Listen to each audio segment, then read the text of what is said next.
we need to add some chords to this beat, right? So what he's gonna do is he's gonna pick this instrument right here, click that button.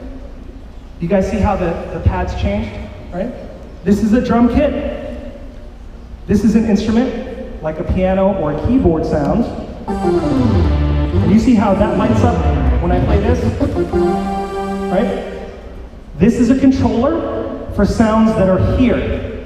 That is a controller also for sounds that are here. They look different, they have different functions, but they're both controllers, okay? So now, how many people play piano?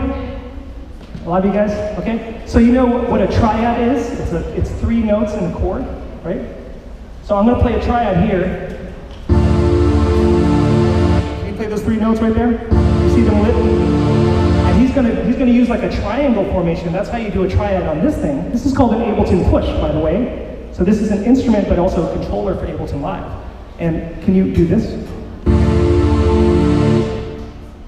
Very good. And stop. And can you do the next note here? So like this is the top, right? Can you go there? Go for it. Can you go to the first one again? Second? Oh, he's good. Keep that formation. And the last one is right there. Can you repeat that? Second chord? That's good. Third chord? You got it? All right, so Jacob's gonna do this right now. Whenever you're ready. Ready.